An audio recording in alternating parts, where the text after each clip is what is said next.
मित्रों, मैं महाराज कुमार गुप्ता आज के इस म्यूजिक क्लास में मित्रों स्वागत करते हैं। यदि आप बिहार स्टेट म्यूजिक शिक्षक बनना चाहते हैं, बिहार स्टेट क्वालिफाई करना चाहते हैं मित्रों, तो यह क्लास आपके लिए अति महत्वपूर्ण होने वाला है। यदि आप स्टेट या बीपीएससी की तैयारी कर रहे हैं मित्रों, तो यह वीडियो आपके लिए बहुत ही बेहद महत्वपूर्ण है। मेरा उद्देश्य है कि शून्य से लेकर के बीपीएससी तक आपको म्यूजिक का शिक्षक बनाने में मित्रों हेल्प करें। इसके लिए आपको प्रतिदिन सुबह 8 बजे और रात्रि 8 बजे मित्रों इस चैनल पर म्यूजिक के क्लास लिए जाते हैं, अतः क्लास को आप जरूर ज्वाइन करें। और यदि आप पीडीएफ चाहते हैं तो दिए हुए व्हाट्सएप नंबर पर मित्रों आप डिटेल्स अपना भेजिए, आपको तत्काल पीडीएफ प्रोवाइड करवा दिया जाएगा। तो मित्रों बिना समय गवाए हुए आज के प्रथम प्रश्न पर हम लोग बारीकी से केयर करेंगे और सभी प्रश्न को डीपली व्याख्या भी हम लोग पढ़ेंगे। तो निम्न में से कौन सा स्वर युग्म किसी भी राग के वादी संवादी नहीं हो सकते हैं? तो मित्रों इसका आंसर हो जाएगा रे और ग। रे और ग जो है किसी भी स्वर युग्म की वादी संवादी नहीं हो सकते हैं। क्यों नहीं हो सकते, इसकी व्याख्या पर हम लोग केयर करेंगे। रे ग स्वर युग्म किसी भी राग के वादी संवादी नहीं हो सकते क्योंकि दोनों स्वर पूर्वांगवादी है। वादी संवादी स्वर कम से कम 4-5 स्वर का अंतर आवश्यक होना चाहिए, जैसे स म ग ध ग नी स्वर वादी संवादी स्वर हो सकते हैं। अगला प्रश्न मित्रों कि उत्तर भारतीय पद्धति में कोमल रे के नाम से पुकारे जाने वाले स्वर को दक्षिण भारतीय पद्धति में किस नाम से पुकारते हैं?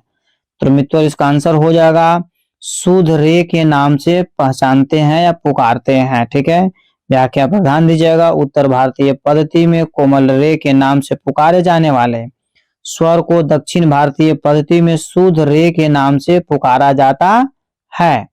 अगला प्रश्न मित्रों कि लक्षण गीत का क्या उद्देश्य है? लक्षण गीत का क्या उद्देश्य है? तो मित्रों लक्षण गीत का जो उद्देश्य होता है राग का परिचय कराना। राग का परिचय कराना, व्याख्या पर ध्यान देंगे हम लोग। लक्षण गीत का उद्देश्य राग का परिचय कराना है। जिस गीत में अपने राग के पूरे लक्षण हो, लक्षण गीत कहलाता है। ख्याल के समान इसमें भी अस्थाई और अंतराग के 2 भाग होते हैं। अगला प्रश्न मित्रों नाट्य शास्त्र निम्न में से किसकी रचना है? कहने का मतलब है कि नाट्य शास्त्र की रचना किसने किया है? तो मित्रों नाट्य शास्त्र के जो लेखक हैं वो भरत साहब है। कौन है? भरत साहब है नाट्य शास्त्र के लेखक। मित्रों व्याख्या पर ध्यान दीजिएगा। नाट्य शास्त्र ग्रंथ भरत जी की रचना है। भरत जी ने इस ग्रंथ को 5वीं शताब्दी में लिखे थे।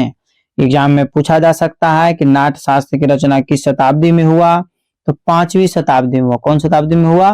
5वीं शताब्दी में हुआ। मित्रों नाट्य शास्त्र ग्रंथ के 5 अध्याय में संगीत का विस्तृत वर्णन मिलता है। पूछ सकता है एग्जाम में कि नाट्य शास्त्र में कितने अध्याय हैं? तो 5 अध्याय हैं। नाट्य शास्त्र की रचना कब हुई? तो 5वीं शताब्दी में हुई।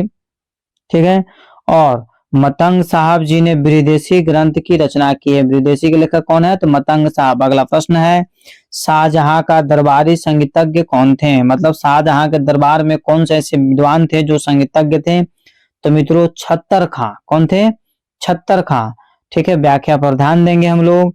शाहजहां का दरबारी संगीतज्ञ छत्तर खां था। तानसेन और गोपाल जी अकबर के दरबारी संगीतज्ञ थे। मतलब तान साहब और गोपाल साहब अकबर के दरबार में रहते थे, जबकि छत्तर खां शाहजहां के दरबार में रहते थे। अगला प्रश्न है कि निम्न में से कौन तानपुरे का एक अंग नहीं है? निम्न में से कौन तानपुरे का एक अंग नहीं है? तो मित्रों इसका आंसर आपको हो जाएगा पन्ना जो है से तानपुरा का अंग नहीं है। व्याख्या पर ध्यान देंगे। पन्ना तानपुरा का अंग नहीं है। पन्ना का प्रयोग तानपुरा में नहीं किया जाता है। आटी तबली और मनका तानपुरा का अंग है। अगला प्रश्न मित्रों ताल बसंत में से 2 मात्राएं घटाने पर कौन सी ताल के बराबर मात्राएं रह जाएगी? तो मित्रों इसका आंसर आप कमेंट्स में जरूर दिया कीजिए। बार बार हम बता रहे हैं कि जिस प्रश्न का आंसर आपको आता है उसे कमेंट्स में आप जरूर दिया कीजिए। इसका आंसर हो जाएगा मित्रों तिबरा। क्या हो जाएगा? तिबरा, बॉल। व्याख्या पर ध्यान देंगे। ताल बसंत में से 2 मात्राएं घटाने पर तिबरा ताल के बराबर मात्राएं रह जाएगी। बसंत ताल में 9 मात्रा होती है। बसंत ताल में कितनी मात्रा होती है? 9 मात्रा। और 9 - 2 मतलब 2 हटा देंगे तो 7 हो जाएगा, उसको क्या बोलेंगे? तीव्रा ताल। 7 मात्राओं की ताल है, ठीक है। दादरा ताल 6 मात्रा की ताल है। रुद्र ताल 11 मात्रा की ताल है। और कहरवा ताल 8 मात्रा की ताल मानी जाती है। तीव्रा ताल पखावज की ताल है। बहुत बार पूछ चुका है कि तीव्रा ताल किसकी ताल है, तो पखावज की ताल है। जबकि दादरा ताल, कहरवा और रुद्र ताल तबला की ताल है। अगला प्रश्न मित्रों, इस प्रश्न का आंसर बताने से पहले मित्रों हम एक चीज आपको जरूर बोलेंगे कि यदि आप जीवन में सफल होना चाहते हैं तो प्रतिदिन एक गोल फिक्स कीजिए, एक टारगेट फिक्स कीजिए और उस गोल को पूरा करने में मित्रों पूरा दिन लगा दीजिए। आगे आने वाला समय ऑटोमेटिक आपका सही हो जाएगा।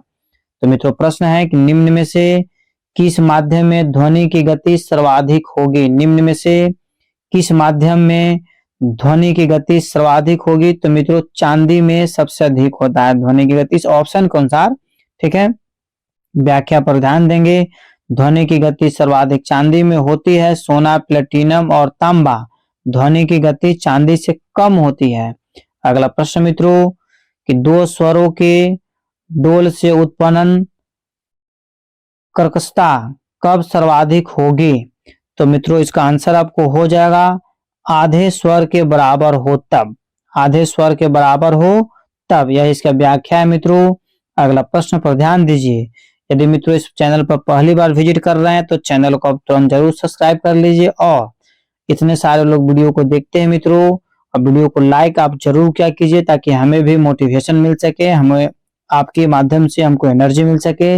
इसलिए चैनल को सब्सक्राइब करें और इस वीडियो को स्टडी ग्रुप में जरूर शेयर किया कीजिए। तो मित्रों प्रश्न है कि निम्न में से कौन सी ताल कर्नाटक ताल पद्धति का मुख्य ताल नहीं है? तो मित्रों इसका आंसर आपको हो जाएगा 3 ताल। कौन सा ताल? 3 ताल जो है से कर्नाटक ताल पद्धति का मुख्य ताल नहीं है। व्याख्या पर ध्यान देंगे। कर्नाटक ताल पद्धति कि मुख्य ताल त्रिपुटक, रूपक और एक ताल है, जबकि 3 ताल हिंदुस्तानी संगीत पद्धति की ताल है। अगला प्रश्न है कि राग छैनौट का थाट है, मतलब राग छैनौट का थाट है, तो मित्रों इसका आंसर हो जाएगा कल्याण थाट। क्या हो जाएगा? कल्याण थाट। व्याख्या पर ध्यान देंगे हम लोग। राग छैनौट कल्याण थाट जन्य राग है। छैनौट राग की जाति संपूर्ण मानी जाती है। पूछ सकता है एग्जाम में कि छैनौट थाट की जाति क्या है, तो संपूर्ण है। इसे राग का वादी स्वर प तथा संवादी स्वर रे माना जाता है। छैनौट राग को रात्रि के प्रथम प्रहर में गाया जाता है। भैरव राग भैरव थाट का राग है। तोड़ी राग तोड़ी थाट का राग है। और काफी राग काफी थाट का राग माना जाता है। इसी तरीका से मित्रों अगले प्रश्न पर ध्यान देंगे कि भेड़िया स्वर सुनाई देता है। भेड़िया स्वर सुनाई देता है, तो मित्रों मूल स्वर की आवृत्ति पर। किस पर सुनाई देता है? मूल स्वर की आवृत्ति पर। मित्रों व्याख्या पर हम लोग ध्यान देंगे। भेड़िया स्वर मूल स्वर की आवृत्ति पर सुनाई देता है। भेड़िया स्वर 1.5 गुना नीचे आधी आवृत्ति पर तथा उच्च आवृत्ति पर नहीं सुनाई देती है।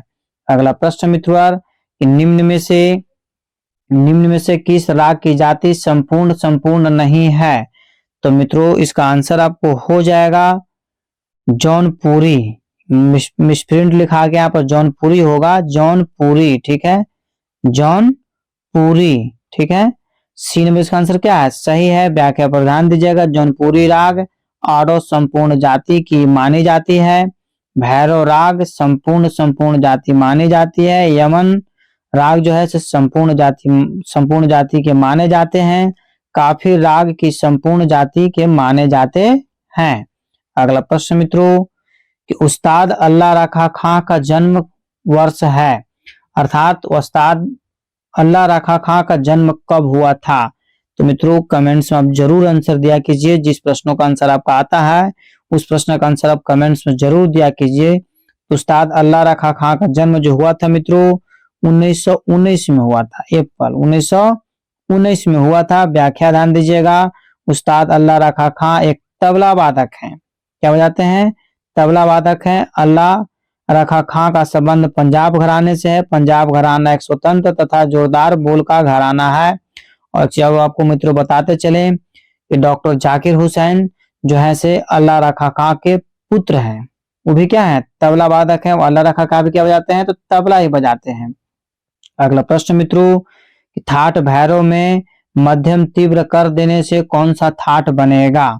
तो मित्रों इसका आंसर आपको हो जाएगा भैरवी बनेगा। कौन सा बनेगा? ठाट भैरवी का निर्माण होगा मित्रों। व्याख्या पर ध्यान देंगे हम लोग। ठाट भैरव में मध्यम तीव्र कर देने से पूर्वी ठाट बनेगा। भैरव ठाट में रे ध स्वर कोमल लगता है तथा पूर्वी राग में रे ध कोमल के साथ में तीव्र लगता है। भैरवी राग में रे ग ध नि स्वर कोमल लगता है तथा असावरी राग में ग ध नि कोमल लगता है। भैरवी और असावरी राग में तीव्र में नहीं लगता है। अगला प्रश्न मित्रवर कि 2, 3 या 4 स्वरों के समुदाय को कह सकते हैं, मतलब 2, 3 या 4 स्वरों के समुदाय को हम क्या कह सकते हैं? तो मित्रों इसका आंसर हो जाएगा तान उसे कहते हैं। क्या कहते हैं? तान कहते हैं। व्याख्या पर ध्यान दीजिए मित्रों। 2, 3 या 4 स्वरों के समुदाय को हम तान कह सकते हैं। राग, ख्याल और अस्थाई में 2, 3, 4 स्वरों का समुदाय नहीं होता है। अगला प्रश्न मित्रवर कि निम्न में से कौन सा उत्तर राग नहीं है? निम्न में से कौन सा उत्तर राग नहीं है? तो मित्रवर भैरव जो है से उत्तर राग नहीं है। भैरव उत्तर राग नहीं है। व्याख्या पर ध्यान देंगे हम लोग। भैरव राग उत्तर राग नहीं है। पुरिया, घना, श्री और विभाग और रामकली राग उत्तर राग माना जाता है। अगला प्रश्न मित्रों कि निम्न में से किस फिल्म में प्रसिद्ध शास्त्रीय संगीत की जोड़ी शिव हरि का संगीत नहीं है? तो मित्रों इसका आंसर हो जाएगा फिल्म बॉबी में। किसमें? फिल्म बॉबी में। व्याख्या पर ध्यान देंगे मित्रों। फिल्म बॉबी में लक्ष्मीकांत प्यारेलाल का संगीत है, जबकि साहिब, चांदनी और तथा सिलसिला फिल्म में प्रसिद्ध शास्त्रीय संगीत की जोड़ी शिव हरि का संगीत है, निर्देशन है इनका। ठीक है। अगला प्रश्न मित्रों कि सितार वाद्य बजाने में किसका प्रयोग किया जाता है? इस प्रश्न का आंसर मित्रों आपको कमेंट्स में जरूर देना चाहिए कि सितार वाद्य बजाने में किसका प्रयोग किया जाता है या सितार किससे बजाया जाता है। बहुत बार हम बता चुके हैं मित्रों। तो सितार को बजाने के लिए मिजराब का प्रयोग किया जाता है। किसका प्रयोग किया जाता है? मिजराब का। व्याख्या पर ध्यान दीजिए। सितार वाद्य बजाने में मिजराब का प्रयोग किया जाता है। सितार एक तत्ववाद्य है। सारंगी वाद्य को कमानी से तथा सरोद वाद्य को जवा द्वारा बजाया जाता है। फिर से ध्यान दीजिएगा। सितार को मिजराब से बजाया जाता है। ठीक है। सारंगी को जैसे कमानी के द्वारा बजाया जाता है और सरोद को जवा के द्वारा बजाया जाता है। तीनों का आंसर हम एक साथ आपको मित्रों दे दिए। अगला प्रश्न है कि इनमें एक औड़व जाति का राग है। इनमें एक औड़व जाति का राग है। तो मालकौंस जो है मित्रों औड़व जाति का राग है। मालकौंस की जाति का राग है, औड़व जाति का राग है मित्रों। इसके व्याख्या पर हम लोग ध्यान देंगे। मालकौंस राग औड़व जाति का राग है। काफी राग की जाति, संपूर्ण संपूर्ण, खमाज राग की जाति, साड़ो संपूर्ण तथा असावरी राग की जाति औड़व संपूर्ण मानी जाती है। मित्रों यदि आप इस चैनल पर पहली बार विजिट कर रहे हैं तो मित्रों चैनल को तुरंत सब्सक्राइब कर लीजिए। यदि म्यूजिक से शिक्षक बनना चाहते हैं तो यह चैनल आपके लिए बेहद महत्वपूर्ण है। और प्रतिदिन आप एक गोल टारगेट फिक्स कीजिए मित्रों, यदि जीवन में सफल होना चाहते हैं तब, और उस गोल को पूरा करने में पूरा दिन लगा दीजिए। आगे आने वाला समय ऑटोमेटिक आपका सही हो जाएगा। प्रश्न मित्रों कि ताल के कितने प्राण होते हैं? ताल के कितने प्राण होते हैं? तो मित्रों ताल के 10 प्राण होते हैं। ताल के कितने प्राण होते हैं? 10 प्राण होते हैं। व्याख्या पर ध्यान देंगे। ताल के 10 प्राण होते हैं। काल, मार्ग, क्रिया, ग्रह, अंग, कला, लय, यति और प्रस्तार, यही 10 जो है मित्रों ताल है। ठीक है। ताल के प्राण है और तालों के 10 ताल के प्राण आपको मित्रों हम डिस्क्रिप्शन में इसलिए डाल दिए ताकि आप नोट कर सके। अगला प्रश्न मित्रों कि मूर्छना पद्धति के अंतर्गत मालकौंस के माध्यम को षडज मानकर किस राग के स्वर की प्राप्ति होगी? तो मित्रों इसका आंसर आप कमेंट्स में जरूर दिया कीजिए। जिस प्रश्न का आंसर आपको मालूम है उसको जरूर दिया कीजिए। तो मित्रों इसका आंसर हो जाएगा अडाना। क्या हो जाएगा? अडाना। व्याख्या पर ध्यान दीजिएगा। मूर्छना पद्धति के अंतर्गत माल कौन से के मध्यम को षडज मानकर अडाना राग के स्वर की प्राप्ति होगी। अगला प्रश्न मित्रों, इनमें एक सितार पर नहीं बजाया जाता, मतलब इनमें से कौन सा ऐसा है जिसे सितार पर नहीं बजाया जाता है?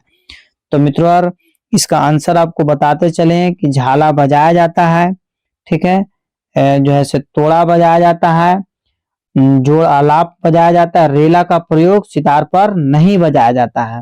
व्याख्या मित्रों, झाला, तोड़ा, जोड़ा, आलाप यह तीनों ही सितार वादन में प्रयोग किए जाते हैं, परंतु रेला जो है वह तबले पर बजाया जाता है। रेला किसे बजाया जाता है? तबले पर बजाया जाता है मित्रों। अगला प्रश्न पर ध्यान दीजिएगा। अगला प्रश्न आपका है कि भारतीय संगीत में अचल स्वर की कुल संख्या है। भारतीय संगीत में अचल स्वर कुल कितने हैं? तो अचल स्वर सिर्फ 2 है। अचल स्वर सिर्फ कितने हैं? 2 हैं। कौन कौन है? तो स और प को हम क्या बोलते हैं? अचल स्वर बोलते हैं। व्याख्या पर ध्यान देंगे मित्रों। अचल स्वर माना जाता है, अन्य स्वर चल माने गए हैं। साधारण भाषा में अचल स्वर उन्हें कहा गया है जो अपने स्थान से नहीं हटते हैं, और चल स्वर वह होते हैं जो अपने स्थान से ऊपर नीचे हो जाते हैं। ठीक है मित्रों, उदाहरण के तौर पर शुद्ध रे भी होता है और कोमल रे भी होता है। अगला प्रश्न मित्रों, कि संगीत सम्राट की उपाधि किसने प्राप्त की थी? बहुत ही बेहद महत्वपूर्ण प्रश्न है कि संगीत सम्राट की उपाधि किसने प्राप्त की थी? तो मित्रों उसको बताते चले आंसर कि संगीत सम्राट की उपाधि मित्रों अनोखे लाल को बोला जाता है। किसको बोला जाता है? अनोखे लाल को। व्याख्या पर ध्यान दीजिए। अनोखे लाल को संगीत सम्राट की उपाधि प्राप्त थी, जबकि गुदई महाराज को संगत सम्राट, गुदई महाराज को क्या बोलते हैं? तो संगत सम्राट की उपाधि प्राप्त थी। अनोखे लाल और गुदई महाराज और हबीबुद्दीन तथा प्रेम बल्लभ सभी लोग ताल वाद्य तबला से संबंधित थे। ठीक है मित्रों, अगला प्रश्न आपका है, संगीत नामक पत्रिका किस स्थान से निकलती है? मतलब संगीत नामक जो पत्रिका है वह कहाँ से प्रकाशित होती है मित्रों? तो हाथरस से प्रकाशित होती है। कहाँ से प्रकाशित होती है? हाथरस से। व्याख्या पर ध्यान दीजिएगा। संगीत नामक पत्रिका संगीत कार्यालय हाथरस से निकलती है। संगीत नामक पत्रिका बहुत लोकप्रिय पत्रिका मानी जाती है। यदि मित्रों इस चैनल पर आप पहली बार विजिट कर रहे हैं तो चैनल को तुरंत सब्सक्राइब कर लीजिए और बेल आइकन को मित्रों ऑल में आप जरूर कम दबा दीजिए, ताकि जैसे ही म्यूजिक से रिलेटेड वीडियो अपलोड करें तुरंत आपके पास नोटिफिकेशन चला जाए, ताकि आप वीडियो का फायदा उठा सकते हैं। तो मित्रों प्रश्न है, हिंदुस्तानी संगीत में 10 थाट पद्धति का प्रचलन किसने किया था? हिंदुस्तानी संगीत में 10 थाट पद्धति का प्रचलन किसने किया था? तो मित्रों इसका आंसर हो जाएगा पंडित विष्णु नारायण भारत खंडे साहब। पंडित विष्णु नारायण भारत खंडे साहब। अगला प्रश्न मित्रों, जब कोई स्वर अपने शुद्ध स्थान से नीचे की ओर स्थापित होता है तो उन्हें कहते हैं, मतलब उन्हें क्या कहते हैं? जब कोई स्वर अपने शुद्ध स्थान से नीचे की ओर स्थापित होता है मित्रों, उसे क्या कहेंगे? बताइए। बहुत बार हम पढ़ा चुके हैं, उसके कोमल स्वर कहते हैं। कौन स्वर कहते हैं? कोमल स्वर। व्याख्या पर ध्यान दीजिए मित्रों। जब कोई स्वर अपने शुद्ध स्थान से नीचे की ओर स्थापित होता है तो उन्हें कोमल स्वर कहते हैं। तीव्र स्वर शुद्ध स्वर से ऊपर ठीक है ऊंचे पर होते हैं तथा तार स्वर को सबसे नीचे स्वर मानते हैं। अगला प्रश्न मित्रों, इस वाद्य को कमानी द्वारा बजाया जाता, मतलब कौन सा ऐसा वाद्य है जिसे कमानी द्वारा बजाया जाता है मित्रों? तो वायलिन। किसको? वायलिन को भी मित्रों कमानी के द्वारा बजाया जाता है। व्याख्या पर ध्यान दीजिएगा। वायलिन वाद्य को कमानी के द्वारा बजाया जाता है। बीना वाद्य को उंगली या गदा से बजाया जाता है तथा गिटार वाद्य को नखी या रॉड से बजाया जाता है मित्रों। और सितार को किससे बजाया जाता है? तो मिजराब से बजाया जाता है। अगला प्रश्न मित्रों, कि मूर्छनाओं की कुल संख्या है। मूर्छनाओं की कुल संख्या है तो मित्रों इसका आंसर आपको हो जाएगा 21। 21 कैसे हुआ इसके बारे में हम लोग जानेंगे कि मूर्छनाएं कुल 21 है। 21 कैसे, इस पर हम लोग बारीकी से केयर करेंगे। तो मित्रों ग्राम की संख्या कितना होता है? 3 होता है। 1 ग्राम में 7 मूर्छना होता है। 1 ग्राम में कितना मूर्छना होता है? 7 मूर्छना होता तो 17 × 21, कुल मूर्छना की संख्या कितना हो गया? 21 हो गया। अगला प्रश्न मित्रों, ध्रुपद गान शैली की कितनी बानियां प्रचलित है? ध्रुपद गान शैली की कितनी बानियां प्रचलित है? तो मित्रों ध्रुपद गान शैली की आपको 4 बानी प्रचलित है। कितने बानी प्रचलित है? 4 बानी प्रचलित है। चारों बानी का हम नाम भी आपको बता देना चाहते हैं। व्याख्या पर ध्यान दीजिए। ध्रुपद गायन शैली की कुल 4 बानियां होती है। पहला शुद्ध वाणी, दूसरा का खंडहर वाणी, तीसरा का डागर वाणी और चौथा क्या है? नौहार वाणी। अगला प्रश्न मित्रों कि सदा रंग और अदा रंग के आश्रयदाता कौन थे? मतलब सदा रंग और अदा रंग किसके राज दरबार में रहते थे? तो मोहम्मद शाह रंगीला के राज दरबार में रहते थे। किसके राज दरबार में रहते थे? मोहम्मद शाह रंगीला के राज दरबार में मित्रों इन लोग दोनों भाई रहते थे। अगला प्रश्न है, इनमें से कौन आलाप का प्रकार नहीं है? इनमें से कौन आलाप का प्रकार नहीं है? तो मित्रों इसका आंसर हो जाएगा मेलापक जैसे कोई आलाप का प्रकार नहीं है। मेलापक जैसे कोई आलाप का प्रकार नहीं है। व्याख्या पर मित्रों ध्यान दीजिएगा कि मेलापक आलाप का प्रकार नहीं माना जाता है, जबकि रूपक आलाप, राग आलाप और आलाप का प्रकार है। अल्पित यह गान का प्रकार माना जाता है।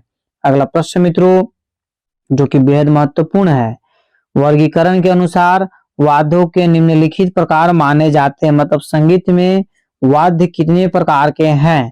तो मित्रों बहुत बार इसको भी आंसर हम बता चुके हैं कि संगीत में वाद्य जो है 4 प्रकार के। संगीत में वाद्य कितने प्रकार के हैं? तो 4 प्रकार के मित्रों। व्याख्या पर ध्यान दीजिएगा, चारों का नाम भी आपको बता दे रहे हैं। वर्गीकरण के अनुसार वाद्यों के मुख्यतः 4 वर्गों में बांटा गया है। पहला तत्ववाद, दूसरा का सुशीलवाद, तीसरा का घनवाद और चौथा है अवनदवाद है। अगला प्रश्न मित्रों, पंडित रविशंकर के साथ किस विदेशी वायलिन वादक ने सबसे अधिक जुगलबंदी बजाई? मतलब पंडित रविशंकर के साथ कौन से ऐसे विदेशी वायलिन वादक हैं जो सबसे ज्यादा इनको साथ दिए? ठीक है, तो मित्रों इसका आंसर हो जाएगा यहूदी मेनयूहिम एप्पल। ठीक है, इसका व्याख्या पर मित्रों ध्यान दीजिए। पंडित रविशंकर के साथ यहूदी मेनयूहिम नामक विदेशी वादक ने सबसे अधिक जुगलबंदी बजाई है। अगला प्रश्न मित्रों, जब मूल राग में दूसरे राग की छाया दिखाई पड़ती है तो वह होता है? जब मूल राग में दूसरे राग की छाया दिखाई पड़ती है तो वह होता है। तो मित्रों इसका आंसर आपको हो जाएगा तिरोभाव। सो क्या बोलते हैं? तिरोभाव होता है। व्याख्या पर ध्यान दीजिएगा, जब मूल राग में दूसरे राग की छाया दिखाई पड़ती है तो वह तिरोभाव होता है। अभिभारों में दूसरे राग की छाया नहीं दिखाई पड़ता है। सभी प्रश्नों का मित्रों हम डीपली डिस्कशन आपको बताते चल रहे हैं, आप नोट करते हुए चलिए मित्रों। और यदि यह वीडियो आपको अच्छा लगता हो तो अपने स्टडी ग्रुप में जरूर इसे शेयर कर दिया कीजिए, ताकि सभी लोग पढ़े और सभी लोग बढ़े। अगला प्रश्न मित्रों कि उत्तर भारतीय संगीत में प्रचलित विकृति स्वरों की कुल संख्या है। उत्तर भारतीय संगीत में प्रचलित विकृति स्वरों की कुल संख्या कितनी मानी गई है? तो मित्रों विकृति स्वरों की संख्या कुल कितना है? 5 है। 5 कैसे कैसे इस पर हम लोग ध्यान देंगे।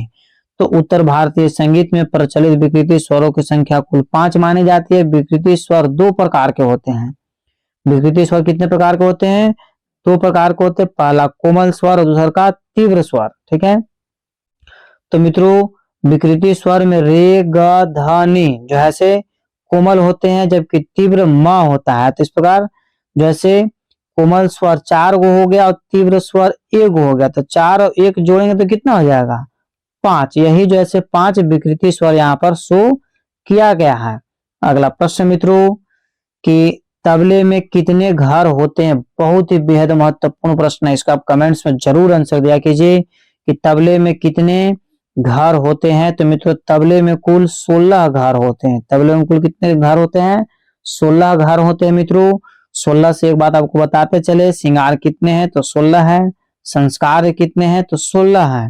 मित्रों व्याख्या पर हम लोग ध्यान देंगे। तबले में कुल 16 घर होते हैं। यह घर चमड़े के बने होते हैं। यह घर किसकी बनी होती है? चमड़े के घर बने होते तबले में 8 गट्टे लगते हैं। इसके पिछले प्रश्न मित्रों हम बता भी चुके हैं कि तबले में कितने गट्टे लगते हैं, तो 8 गट्टे लगते हैं। तबले में कितने घर होते हैं, तो 16 घर होते हैं। ठीक है मित्रों, इस प्रकार मित्रों आज का यह अंतिम प्रश्न था। यदि आप इस चैनल पर पहली बार विजिट कर रहे हैं मित्रों, तो चैनल को अभी तुरंत अब सब्सक्राइब कर लीजिए। ठीक है, और जीवन में यदि सफल होना चाहते हैं तब प्रतिदिन एक गोल फिक्स कीजिए और उस गोल को पूरा करने में अपना पूरा दिन लगा दीजिए। ऑटोमेटिक आने वाला समय आपका सही हो जाएगा। मित्रों, चैनल को सब्सक्राइब कर लीजिए और लाइक जरूर किया कीजिए। इस स्टडी ग्रुप में जरूर शेयर किया कीजिए। तब तक के लिए आप स्वस्थ रहिए, मस्त रहिए। एक बार प्रेम से बोलिए भारत माता की जय।